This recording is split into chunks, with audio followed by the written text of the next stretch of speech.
만나서 반갑습니다. 예, 광우 스님이라고 합니다. 저 멀리서 누가 또 편지를 보내오셔서 제가 편지를 읽어드릴 테니까 한번 잘 경청해 보시기 바랍니다. 인생의 소중한 변화를 이끌어주신 광우 스님께 불교에 대해 무지하고 어떻게 수행해야 하는지 조금도 몰랐던 제가 광우 스님의 소나무 법문을 들으며 제 인생의 가장 큰 변화를 만들었던 1년을 보냈습니다. 작년 2월에 108배를 시작해서 1년 넘게 매일 하고 있고 신묘장구 대다라니 21독 수행도 올 4월이면 1년이 됩니다. 올해 1월부터는 능엄주를 하루에 3번 독송을 추가해서 같이 병행하고 있습니다. 밤늦게 퇴근하는 저에게 쉬운 일은 아니었지만 매일 기도를 하며 많은 것들을 느꼈습니다. 108배를 하던 초기에는 눈물이 많이 났습니다. 잊고 있었던 어릴 때의 잘못들도 떠올랐고요. 그렇게 제 마음이 정화되고 저를 괴롭혔던 사람들에 대한 원망이나 미움도 많이 내려놓게 되었습니다. 손발에 열이 가득하고 항상 아이스 커피를 마시며 얼음을 씹어도 가라앉지 않던 저의 속 뜨거움이 많이 해소되었습니다. 화병 있으신 분들에게 108배는 정말 따봉입니다. 적극 추천합니다. 처음에는 108배를 하는 것도 힘들어서 100일만 채우려고 했는데 100일째 되는 날 어머니의 3차 신경통 얼굴 통증이 재발되었습니다. 그래서 어머니를 위해 108배 기도를 계속 이어나갔습니다. 102일째 되는 날 어머니의 통증이 사라졌습니다. 103일째는 제 동생이 집에 들어와 푹 주저앉았는데 검은 양복에 고주망태된 남자 3명이 동생의 품에서 떨어져 나오는 꿈도 꾸었습니다. 귀신을 때려잡는 꿈도 꿨어요. 108배와 신묘장구 대다라니 21독 기도를 하다가 소나무에서 능엄주 법문을 듣고 마음이 이끌려 능엄주 기도를 시작하게 되었습니다. 작년에 기도를 하면서 어머니께도 신묘장구 대다라니를 권해서 기도를 함께 시작했습니다. 지금은 능엄주 기도를 저와 함께 실천하고 있습니다.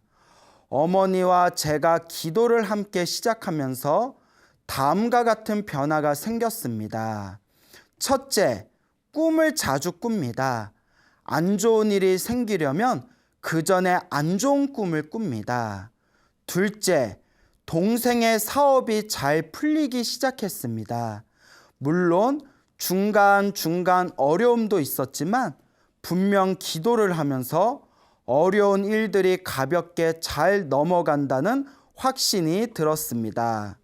셋째, 10년간 암흑 속에 있던 저의 사업도 잘 풀려나갈 기미가 보이고 있습니다. 넷째, 평소에 제가 인복이 없다고 생각했는데 직원들이 나가고 들어올 때마다 더 좋은 분들과 인연을 맺어지고 있습니다. 아직도 더 닦아야 하고 수행에 갈 길이 멀지만 게을러지고 중간에 고비가 올 때마다 광우 스님의 법문을 들으며 중심을 잘 잡고 있습니다. BTN 앱을 통해서 소나무를 언제 어디서나 들을 수 있어서 정말 행복합니다. 보시와 공양의 깨우침을 주셔서 정말 감사합니다. 광우 스님 항상 건강하시고 지금같이 늘 빛나는 모습으로 소나무 70년 더 부탁드립니다. 70년은 무리겠죠? 예. 감사합니다. 평택에서 김아묵의 올림.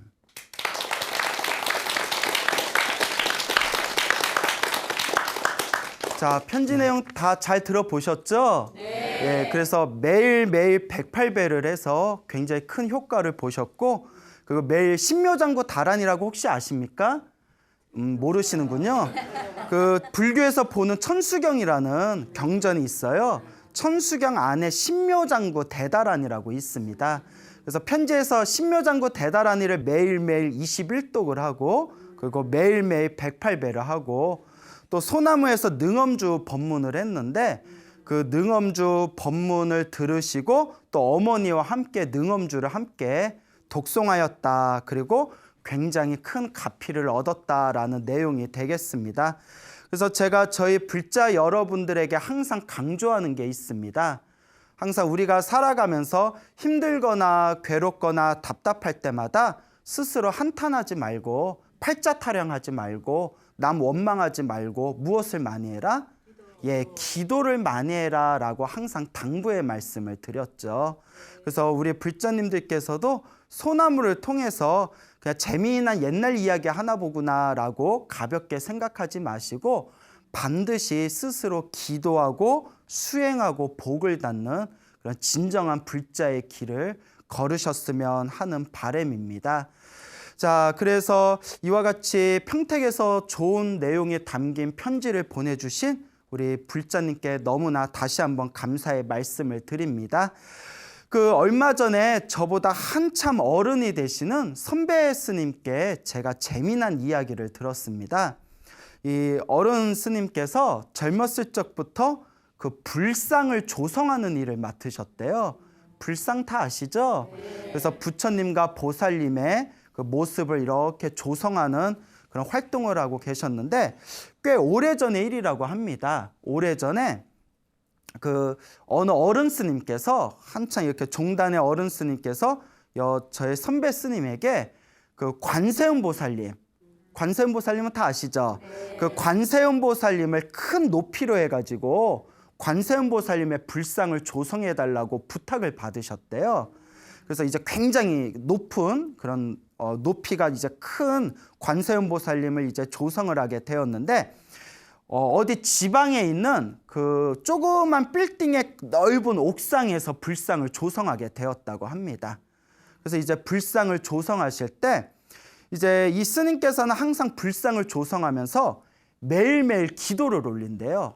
항상 매일매일 부처님께 이제 기도를 올리는데, 기도를 올리시면서 이 불상을 조성할 때, 관세음 보살님을 조성할 때 아무런 마장 없이, 아무런 어려움 없이 이 관세음 보살님 불상이 잘 조성되게 해주십시오라고 간절하게 기도를 올리면서 매일매일 이제 기도 올리고 수행하는 마음으로 관세음 보살상을 조성을 하고 있었는데, 이제 다 조성을 어느 정도 마치고 그 점안식이라고 해서 불상을 조성하면 이제 그 눈에다가 점을 찍는 점안식이라는 게 있거든요. 그러니까 이제 생명을 불어넣어 주는 거예요. 생명을 불어넣어 주는 이제 점안식이라는 그런 큰 의식과 의례가 있는데, 점안식까지 이제 일주일을 남겨놨다고 합니다. 그 점안식까지 불상을 다 만들어 놓고 사찰에다가 이제 그 불상을 옮겨서 점안식을 이제 올려야 되는 거죠. 그래서 이제 일주일을 딱 남겨놓고 있을 때, 그걸 시간 안에 관세음보살상을 조성하다 보니까 매일매일 수면이 좀 부족하셨대요. 항상 이제 그 돌로 깎는 거다 보니까 피곤하시고 졸리시고 이제 몸에 많이 이제 무리가 오신 상태에서 그날도 한결같이 이제 관세음보살님 앞에서 저렇게 기도를 올렸다고 합니다. 이 관세음보살상이 잘 이제 조성이 되게 해주십시오라고 간절하고 정성스럽게 기도를 올리고 난 뒤에 깜빡 졸음이 오셨대요. 그래서 이제 자기도 모르게 이렇게 살짝 꾸벅꾸벅 졸았는데, 너무 피곤하다 보니까요, 살짝 이제 졸음이 와서 꾸벅꾸벅 이제 졸고 계실 때 비몽사몽에 어느 비구니 스님이 이렇게 나타나셨대요. 그래서 비구니 스님이 하얀 광목 아시죠? 하얀 광목천을 관세음보살님 불상에다가 이렇게 이제 묶은 뒤에 관세음보살님 불상을 하얀 광목천에 묶어서 그걸 계속 당기시더랍니다. 그걸 계속 이렇게 당기시더래요. 그래서 계속 이렇게 당기다 보니까 이 스님이 이제 놀래가지고 꿈속에서 그 비구니 스님한테 스님 지금 뭐 하고 있는 겁니까? 왜 관세음보살님 불상에다가 상에다가 하얀 끈을 묶어가지고 왜 그렇게 땡기는 겁니까? 라고 여쭤보니까 비구니 스님이 하시는 말씀이 내가 지나가다가 요 관세음보살상이 이렇게 기울어진 것 같아서 너무 안타까워가지고 내가 천을 땡기고 있는 거다. 지나가다 안타까워서 내가 바로 잡으려고 천을 땡기는 것이다 라고 말씀을 하시더래요. 그래서 그럴 리가 없는데 하면서 잠에서 딱 깨셨답니다. 너무나 생생한 꿈에 이거 좀 희한하다 싶어가지고 이렇게 관세음보살상을 이렇게 살펴봤대요. 근데 아무리 자기가 봐도 어떻다? 괜찮더래요. 똑바르더래요. 그래서 이상하다. 근데 그 꿈이 자꾸 가슴에 걸리는 거예요. 너무 생생한 꿈을 꿨잖아요. 꿈속에서 비구니 스님이 광목천을 묶어가지고 계속 이렇게 땡기는, 기울어져서 안타까워서 내가 지나가다 땡긴다. 이상하다 싶어가지고 그 옥상에, 그 빌딩 옥상에서 조성하고 있었다고 했잖아요. 그래서 다른 빌딩으로 가서 반대쪽 다른 빌딩에서 다른 각도로 쳐다봤답니다. 아니나 다를까 불상이 어떻더라? 살짝 기울어져 있더래요. 순간 스님이 깜짝 놀라가지고 가슴을 치면서 내가 이걸 왜 놓쳤을까? 하마터면 일주일을 남겨두고 이 불상을 그대로 저만식에 옮겼으면 큰 낭패를 볼 뻔했구나. 이렇게 이제 기울어져 있는 것을 보고 나서 너무나 놀라서 일주일 동안 다시 그 기울어진 그 불상을 다시 이렇게 정렬을 했다고 합니다. 그래서 이 이야기를 저한테 해주시면서 그때 만약에 지나가는 비구니 스님이 광목천을 이렇게 불상에 묶어가지고 당기는 꿈을 꾸지 않았더라면 내가 하마터면 크게 나를 믿고 맡겨주신 스님에게 크게 실수를 할 뻔했다 하시면서 아무리 생각해도 내가 이 불상을 조성하면서 간절하게 기도를 해서 불보살님이 도와주신 것 같다라는 그런 말씀을 저한테 직접 해주셨습니다. 그래서 저도 그 이야기를 듣고 너무나 신기해서 우리도 가끔씩 그 기도를 많이 하신 분들 사이에서 그런 이야기가 있습니다. 기도를 많이 하다 보면 마음자리가, 의식자리가 맑아지면서 뭔가 나쁜 일이 생길 때 미리 꿈에서 그 징조를 본다거나 혹은 꿈에서 좋은 꿈을 꾸고 나면 나중에 꼭 좋은 일이 생긴다거나 하는 그런 어떤 신비한 그런 어떤 꿈에 대한 이야기가 있거든요. 그래서 정말 이런 이야기들을 들을 때마다 인간의 어떤 정신세계는 정말 신비롭고 무한하구나라는 생각이 들었습니다. 그렇다고 제가 항상 강조하는 거지만 그렇다고 너무 꿈에 집착하면 될까요? 안 될까요? 안 됩니다. 기도를 많이 하신 분들 중에 특징 중에 하나가 기도를 하면서 굉장히 꿈에 집착하시는 분들이 많거든요. 물론 기도를 많이 하고 의식이 맑아지고 마음이 맑아지다 보면 꿈에서 그런 형상들을 보는 거는 어떻게 보면 당연할 수도 있는 일이지만 그렇다고 꿈에 너무 집착하면 절대 옳지 못합니다. 그래서 우리도 금강경에 보면 내가 만들어낸 모든 형상에 대해서 집착하지 말아라 라는 가르침이 항상 나오거든요. 그래서 기도를 열심히 하고 기도를 많이 해서 그런 어떤 특별한 꿈들을 꾸셔서 가피를 받은 불자분들이 굉장히 많으신데 그거는 당연한 현상이지만 그렇다고 해서 너무 꿈에 집착을 하게 되면 오히려 내 마음자리가 혼탁해질 수가 있습니다. 그래서 제가 흔히 하는 얘기가 기도를 열심히 해놓고 너무 꿈이라든가 징조에 너무 집착을 하게 되면 그는 불자가 아니라 무속인이 된다. 꿈에 너무 집착하면 무속인이 되니까 기도하면서 좋은 꿈을 꾸면 좋은 꿈을 꾼 대로 어떻게 하고 그냥 놓아버리고 나쁜 꿈을 꾸면 나쁜 꿈을 꾼 대로 어떻게 해라? 그냥 놓아버려라. 어떤 꿈을 꾸든 어떤 징조를 만나든 집착하지 않는 게 불교의 중요한 가르침이다라고 제가 항상 신신당부를 드립니다. 그러니까 여러분들께서도 기도를 하시면서 이 방송을 보고 계시는 우리 불자님들도 항상 수행하고 정진하고 기도하실 때 좋은 꿈을 꾸든 나쁜 꿈을 꾸든 절대 집착하지 않고 현혹되지 않는 마음을 반드시 갖춰라 라고 제가 신신당부 드리고 싶습니다. 자, 그 부처님 당시에 있었던 일입니다. 부처님 당시에 어느 큰 부자가 있었습니다. 굉장히 큰 부자가 있었는데 이 부자가 외아들을 낳게 됩니다. 그래서 이제 아들을 낳게 됐는데 이 아들의 이름이 마하다나입니다. 마하다나. 그래서 큰 부잣집에 이제 외동 아들로 태어나게 되었는데 부모님이 이제 고민을 합니다. 이 아이에게 무엇을 가르쳐 줄까? 이 아이에게 어떤 기술을 가르쳐 줘야 잘 먹고 잘 살 것인가? 고민을 하다가 그 부잣집 부모님이 다음과 같은 결론을 얻게 됩니다. 야, 우리가 이렇게 재산이 많은데 뭐 더 이 재산 그대로 우리 아들한테 물려줄 건데 뭘 가르쳐주고 말고 할 게 있겠냐. 우리가 사랑하는 아들을 위해서 할 수 있는 거라곤 우리 아들이 편하게 놀고 먹게 하는 거 말고는 우리가 가르쳐줄 게 없다라고 생각을 하면서 아들에게 이제 그 노래하고 악기 다루는 법을 가르쳐줍니다. 그러니까 우리로 치면 풍류를 가르치는 거죠. 어차피 워낙 부자다 보니까 뭐 공부시킬 필요도 없고 기술 배울 필요도 없는 거예요. 그냥 뭐만 배우면 된다? 그러니까 놀고 먹고 노래하고 연주하고 악기를 하는 것을 이제 가르쳐주게 돼요.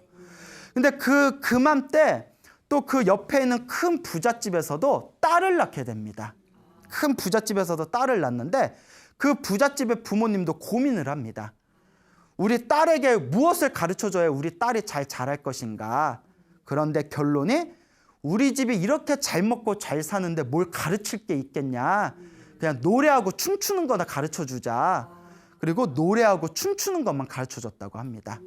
그래서 큰 부잣집의 아들이었던 마하다나와 그 옆에서 살던 큰 부잣집의 이제 딸이 나중에 나이가 차서 서로 결혼을 하게 됩니다. 그러니까 부잣집의 유산 상속자끼리 결혼을 했으니까 돈이 어마무시하게 많아지겠죠. 그리고 이제 그 두 집안의 부모님이 세상을 떠나게 됩니다. 그리고 이제 그 아들과 딸이 결혼을 해서 그 엄청난 재산을 가지고 이제 이 세상을 살아가게 되는데 이렇게 부자로 태어나는 것도 자기 복입니다. 세상을 살아가다 보면 경전에도 그런 내용이 나옵니다.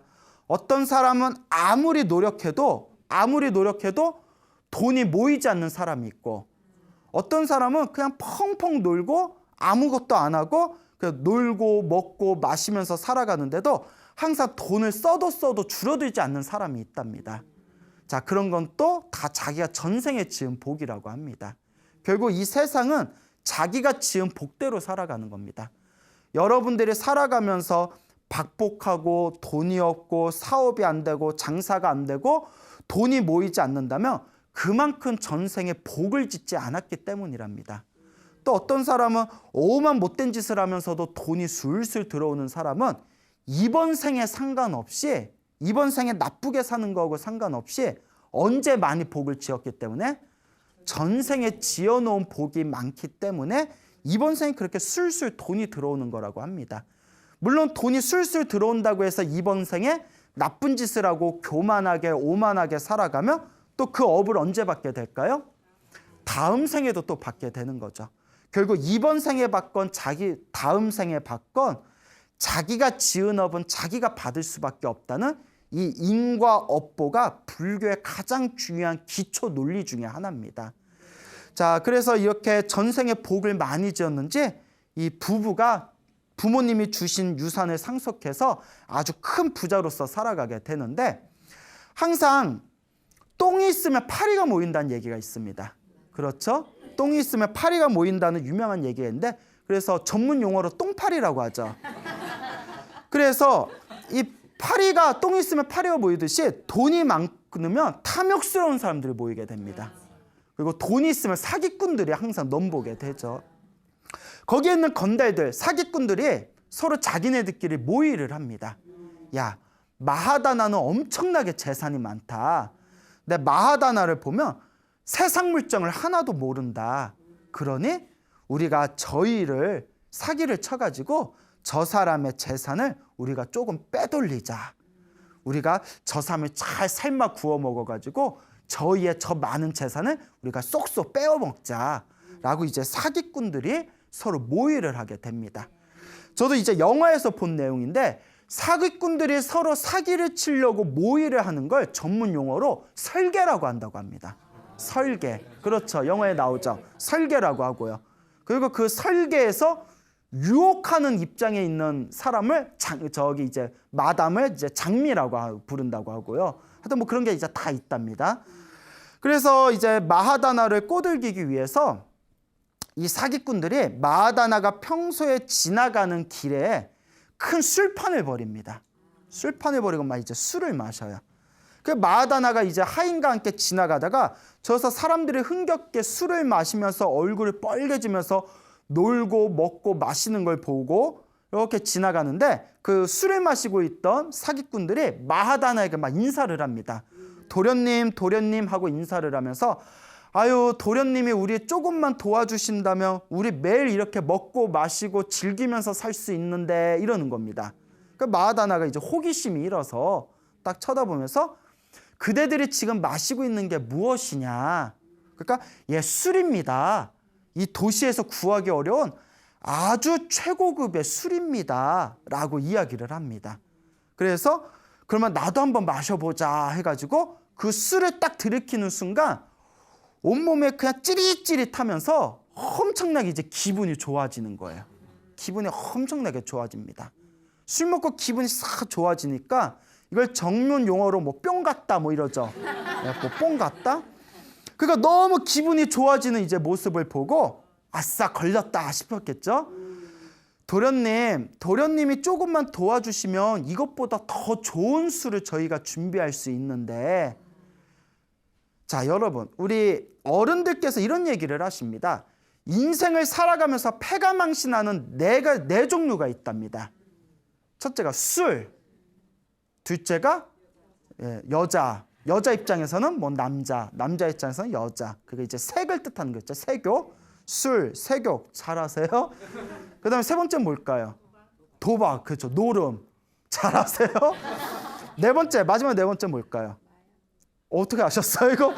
이거 네 가지 맞춘 사람 별로 없는데, 어른들께서 항상 하신 말씀에 술과 노름과 마약과 여자, 이 네 가지를 가까이 하면 반드시 집안이 패가망신한다라는 이야기가 있습니다. 그러니까 이 네 가지가 다 중독성이 있는 거예요. 이 네 가지 중에서 가장 끊기 어려운 게 노름하고 마약이라고 하죠. 술도 알코올 중독이 돼버리면 끊기가 어렵고요. 여자도 우리가 그러죠. 눈 뒤집혀지면 집문서 날려도 그 여자에서 헤어나올 줄을 모른다. 이 네 가지가 굉장히 중독성이 심한 네 종류인데, 이 마하다나는 뭐에 빠져들게 되었을까요?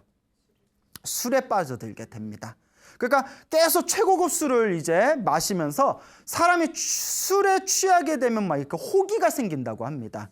평소에 간이 작았던 사람도 쉽게 저지르지 못하는 짓을 저지르게 된대요. 그러니까 술 먹고 막 기분이 업되니까 어떻게 될까요?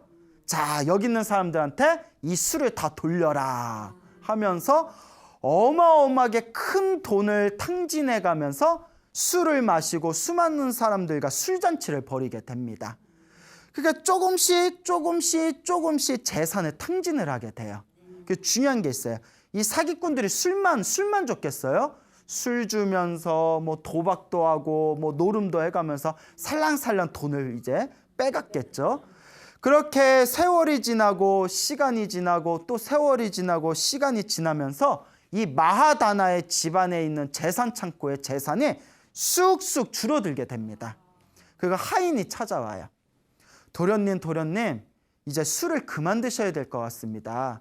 아니 왜 그러냐? 도련님 재산 창고에 있는 재산들이 다 줄어들어가지고 더 이상 돈이 남아나질 않았습니다. 그러니까 마하다나가 깜짝 놀라가지고 내가 얼마나 큰 부자인데 그 돈이 다 없어졌단 말이냐. 이쯤 되면 정신을 차려야 되겠죠. 근데 이미 맛이 가버렸어요. 뭐라고 하냐? 내 마누라도 부자잖냐. 마누라 창고에 있는 내 부인 재산 창고에 있는 재산을 쓰면 되잖냐. 그 이제 또 그걸 팍팍 써가는 거예요. 나중에는 이제 자기 집에 있는 재산 창고에 있는 돈과 이제 부인의 재산 창고에 있는 돈까지 다 써버립니다. 이쯤 되면 이제 정신을 차려야 되죠. 근데 이제 너무나 심각하게 이제 중독이 되어버렸기 때문에 매일매일 이제 땅을 팔고 집을 팔고 옷을 팔아가면서 그렇게 워낙 돈이 많으니까 수십 년 동안 술독에 빠져서 유흥 속에서 살아가게 됩니다. 그리고 나이가 다 들어서 노인이 되었을 때에는 더 이상 술을 사 먹을 재산이 남았다 안 남았다 남지를 않게 됩니다. 이제 홀라당 다 까먹은 거예요. 그리고 이제 집도 빼앗기고 모든 재산을 빼앗긴 이 마하다나는 나이가 들어서 부인과 함께 누더기 옷을 입고 동양 그릇을 들고 하염없이 마을의 집집을 돌아다니면서 구걸하는 삶을 살게 됩니다. 그 수많은 사람들의 손가락질을 받게 되죠. 그때 우연히 부처님께서 제자들과 함께 바리떼를 들고 바루를 들고 도시에 들어와 가지고 이제 탁발을 하시다가 그 마하다나의 부부가 함께 거짓골이 돼서 동냥을 하러 다니는 모습을 보시게 됩니다. 그때 부처님께서 너무나 안타까워하시면서 옆에 있는 제자들에게 다음과 같이 말씀을 하십니다. 먼저 설명을 드리고 싶은 게 부처님께서는 우리 중생들이 깨달음을 얻길 바라셨어요. 그래서 모든 번뇌와 욕망이 사라지신 거룩한 성자를 아라한이라고 부릅니다. 뭐라고 부른다? 아라한이라고 부르게 되는데 모든 번뇌와 욕망이 사라진 이 아라한의 경지에 가기 위해서는 4단계가 있어요. 몇 단계? 4단계. 예. 그래서 1단계는 수다원이라고 합니다. 예, 뭐라고요? 수다원. 2단계는 사다함이라고 합니다. 뭐라고요? 사다함. 3단계는 아나함이라고 합니다. 아나함. 마지막 4단계가 아라한이에요. 그래서 수다원, 사다함, 아나함, 아라한 이렇게 1, 2, 3, 4단계로 되어 있습니다. 제가 지금 이 말씀을 중간에 드리는 게 이걸 알아야 부처님의 다음 말씀을 이해할 수가 있거든요. 그래서 부처님께서 다음과 같이 법문을 하십니다. 제자들아, 저 마하다나를 봐라. 마하다나가 만약에 젊었을 때부터 사업을 했더라면 이 나라에서 첫째 가는 부자가 되었을 거다. 그리고 사업을 하지 않고 머리를 깎고 출가했었더라면 아라한이 됐을 것이다. 뭐가 되었을 것이다? 아라한이 되었을 것이다. 젊었을 때 출가를 했더라면. 만약에 마하다나가 정신을 차리고 중년이 되었을 때, 언제 되었을 때? 중년이 되었을 때 사업을 했더라면 이 나라에서 2번째 가는 부자가 되었을 것이다. 만약에 중년이 되었을 때 머리를 깎고 출가를 했더라면 아나함이 되었을 것이다. 예, 아라함 밑에 아나함이 되었을 것이다. 만약에 마하다나가 정신을 차리고 늙어서라도 재산이 남아있을 때 사업을 했더라면 이 나라에서 3번째 되는 부자가 되었을 것이다. 그리고 늙은 나이에 노인이 되어서도 머리를 깎고 출가를 했더라면 무엇이 되었을 것이다? 기억하시네요? 사다함이 되었을 것이다. 하지만 저 마하다나는 마음 수행도 하지 않고 재산을 모으지도 않았으니 지금은 저 노인이 돼서 저렇게 무슨 꼴이 되었구나? 거짓꼴이 되었구나. 그래서 부처님께서 다음과 같은 위대한 말씀을 하십니다. 아주 유명한 개송이에요. 젊어서는 마음 공부도 하지 않고 재산을 모으지도 않았네. 그들은 마른 연못에 늙은 외가리처럼 앙상하게 뼈만 남았네. 젊어서는 마음 공부도 하지 않았고 재산을 모으지도 않았네. 그들은 버려진 낡은 화살처럼 지난 생각을 떠올리며 눈물을 흘리고 있네. 라는 유명한 개송을 설하시게 됩니다. 자, 젊어서는 무엇도 하지 않았고 마음 공부도 하지 않았고 무엇도 하지 않았다? 재산을 모으지도 않았다. 마음 공부를 한다고 수행을 한 것도 아니고 열심히 일하고 땀을 흘리고 노동을 하면서 무엇을 모으지도 않았다? 재산을 모으지도 않았다. 그런 사람의 마지막에 최후는 뭐가 될까요? 그지. 예. 만약에 마음 공부도 하지 않았고 재산을 모으지도 않았는데 늙어서도 큰 부자로 사는 사람은 전생에 복을 많이 지어서 그래요. 그는 전생에 지어놓은 복이 있어서 그렇습니다. 그렇지만 또 이번 생에 내가 지어놓은 것도 없고 마음 공부도 하지 않았고 수행도 하지 않았고 재산을 모아놓은 것도 없어요. 그러면서 세상을 한탄하고 손가락질하면서 그렇게 자신의 팔자를 한탄하면서 살아가는 삶을 산다는 것은 너무나 외롭고 가혹하고 불쌍한 삶이 될 것입니다. 그래서 부처님께서는 항상 말씀하십니다. 조금이라도 몸에 힘이 있을 때 무엇을 해라? 마음 공부를 해라. 그리고 마음 공부를 하고 세속에 있을 때는 또한 무엇을 열심히 모아라? 재산을 열심히 모아라. 어떤 분들은 이런 이야기를 합니다. 스님, 불교는 무소유의 삶이 아닙니까? 근데 부처님이 재산을 모으라는 이야기를 하셨습니까? 그거는 불교에 대해서 잘 모르셔서 하는 이야기입니다. 스님들한테는 무소유의 삶을 살으라고 했어요. 그래서 부처님께서는 스님들한테 옷 3벌가, 물론 당시 2600년 전 인도 문화에 맞는 거고 지금 겨울이 있는 지금 이 한국 땅에서는 맞지 않는 얘기지만 인도 땅에서는 부처님께서 허락하신 재산이 옷 3벌가, 탁발할 때 뭐 이렇게 음식을 담을 수 있는 바리대 하나만 허락을 하셨습니다. 그러니까 스님들은 무소유의 삶을 살아라라고 이야기를 하셨죠. 근데 일반 머리를 기른 제가인들에게는 재산을 모으라고 하셨습니다. 왜 재산을 모으라고 하셨을까요? 정당한 방법으로 재산을 모아서 어떻게 해라? 좋은 곳에 많이 사용해라. 무슨 말인지 알겠죠? 어떤 곳에 많이 사용해라? 좋은 곳에 많이 사용해라 라고 이야기를 하셨습니다. 근데 이것도 또 묘한 말이 있어요. 돈을 모으거나 재산을 모으는 것 자체가 뭐가 있어야 모을 수 있을까요? 복이 있어야 모을 수 있습니다. 아까 서두에 말씀드렸잖아요.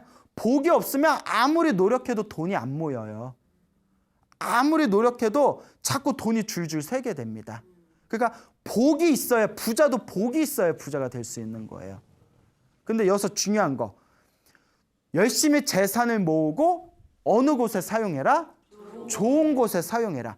좋은 곳에 사용하는 것 자체가 무엇을 짓고 있는 걸까요? 그렇죠. 복을 짓고 있는 겁니다. 그래서 많은 분들이 이렇게 얘기해요. 스님, 좋은 곳에 보시해라. 좋은 곳에 베풀어라. 좋은 곳에 사용해서 복을 지어라 라고 말씀을 하시는데 하고 싶어도 가진 게 없어요. 돈이 없으니까 쓸 수가 없어요 라는 말씀을 하십니다. 저희 불교에서는 그걸 핑계라고 합니다. 뭐라고 한다? 핑계입니다. 부처님께서는 양보다 정성이 더 중요하다고 했습니다. 100원이라도 1000원이라도 500원짜리 생수 한 병이라도 자기 형편에 맞는 것 공양 올리고 베푸는 것 자체가 다음 생을 위한 선업과 공덕을 짓는 겁니다. 복 짓는 게 결코 거창한 것이 아니다라고 부처님께서 말씀을 하셨습니다. 무슨 말인지 알겠죠? 그러니까 내가 조금 더 준비하고 조금 더 기회가 있을 때 조금 더 내가 돈을 번 뒤에 조금 더 내 형편이 편 뒤에 복을 짓겠다라는 마음 자체가 어리석은 중생의 마음입니다. 여러분들이 지금 1000원을 보시하든 100원을 보시하든 자기 형편껏 조금이라도 좋은 곳에 사용하려는 그 마음이 바로 복을 지을 수 있는 가장 최고의 기회라는 것을 꼭 명심하시길 바랍니다. 알겠죠? 자, 저거 이제 친하게 지내는 어느 스님의 이야기를 마지막으로 들려드리고자 합니다. 저거 굉장히 친하게 지내는 스님이 직접 해주신 얘기인데 아마 이야기를 들으면 여러분도 남 같지가 않을 거예요. 이 스님이 출가하기 전에도 좀 가난하게 사셨대요. 근데 머리를 깎고 출가를 했는데도 굉장히 이제 또 가난한 삶을 사시게 됩니다. 그래서 다른 스님들은 이제 출가를 하고 대학교나 대학원에 들어가서 공부할 때 굉장히 풍요롭게 형편이 이제 넉넉하게 공부하시는 스님이 있는가 하면 지금 얘기한 제 친한 스님은 이 도반 스님은 대학교 대학원에서 불교 공부를 하면서도 엄청 힘들고 쪼달리게 살았대요. 엄청 그냥 전생에 복을 많이 안 지었나 봐요. 그러다가 이 스님이 있는 돈 없는 돈 조금씩 왜냐하면 스님들도 나중에 뭐 병이 생기면 병원비라도 있어야 되고 당신 노후 자금이라도 좀 있어야 될 거 아니에요? 10년 동안 있는 돈 없는 돈 조금씩 해서 거의 한 20년 다 됐을 때 한 10년 넘어갔을 때 1,000만 원이 좀 넘는 돈을 모았대요. 먹고 싶은 거 입고 싶은 거 아껴가면서 힘들게 10년 동안 1,000만 원 겨우 모았으면 많이 모은 거 아니잖아요. 옛날 그래서 겨우겨우 10년 동안 1,000만 원을 좀 넘게 모았는데 당신의 신도 딸이 은행에서 근무했대요. 당신의 신도 딸이 신도의 따님 되는 분의 은행에 근무했는데 그 신도가 자기 딸을 이렇게 소개를 해줘서 스님하고 이렇게 상담을 하다가 펀드라고 아시죠? 펀드를 추천받았대요. 스님 이거 상품이 엄청 좋은 겁니다. 적금만 들지 말고 이거 한번 해보세요. 그래서 펀드를 했는데 이자가 따박따박 들어오는데 엄청 많이 들어오더래요. 스님이 세상에 이렇게 돈을 쉽게 버는 방법이 있구나. 세상에 이렇게 돈을 쉽게 버는 방법이 있었는데 내가 멍청해서 몰랐구나. 그리고 이자가 따박따박 들어오더래요. 큰 이자가. 그래서 그렇게 이제 몇 년이 지났는데 이제 이자가 많이 늘었겠죠? 몇 년 전에 모기지론 붕괴 사건이 있었다면서 아시죠? 모기지론 붕괴 사건이 터지면서 펀드가 당신이 가입했던 펀드가 허공에서 분쇄가 됐대요. 예, 허공에서 다 터져버린 거예요. 반토막이 아니라 허공에서 날아가 버렸대요. 영혼까지 먼지가 돼가지고 스님이 10년 동안 모으고 차곡차곡 모아놓던 이자까지 다 날린 거예요. 10년 동안 모았던 돈이 다 날린 거예요. 그렇게 가난하게 살면서 당신 병원비 하려고 모아뒀던 돈을 다 날린 겁니다. 스님이 이제 멍해가지고 이런 생각이 들더랍니다. 역시 스님은 스님이에요. 누구 원망하는 마음도 없이. 그렇잖아요. 누구 원망할 것도 없잖아요. 자기가 펀드하다가 자기가 날렸는데. 내가 전생에 정말 박복하게 살았나 보구나. 내가 정말 뭐가 없구나? 복이 없구나. 그러니 나는 무엇부터 쌓아야 되겠구나? 복부터 지어야 되겠구나 하면서 그 뒤로는 그 돈을 다 날리고 난 뒤에는 돈이 생길 때마다 보시를 했대요. 딱 당시 필요한 데만 쓰고 더 이상 돈을 안 모으고 닥치는 대로 보시했대요. 부처님 불단에도 보시하고 가난하게 사는 스님 있으면 자기도 가난하면서 보시하고 하여튼 좋은 곳을 엄청나게 썼답니다. 돈이 들어오는 대로 닥치는 대로 보시를 했더니 1년 지나고 2년 지나고 3년이 지나면서 점점 자기가 보시했던 그 돈들이 다시 어떻게 되더라? 그 복이 자기한테 다시 술술 들어오는 걸 느끼게 되었답니다.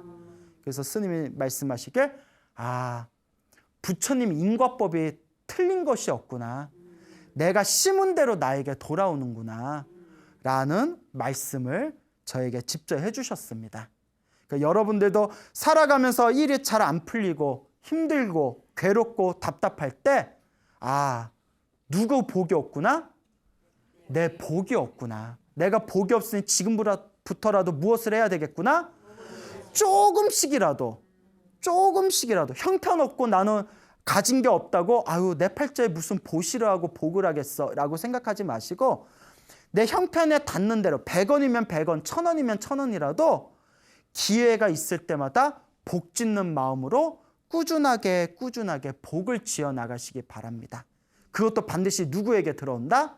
자기 자신에게 돌아온다라는 이 부처님의 인과 업보의 가르침을 명확하게 이해하시길 바랍니다. 알겠죠? 네. 자, 여러분 행복해지고 싶습니까? 네. 행복한 삶을 창조하고 싶습니까? 네. 복을 지으십시오. 선업을 지으십시오. 공덕을 쌓으십시오. 복과 선업과 공덕의 힘이 여러분들을 진정한 행복의 길로 이끌어 줄 것입니다. 여기서 마치겠습니다. 소중한 나 무한행복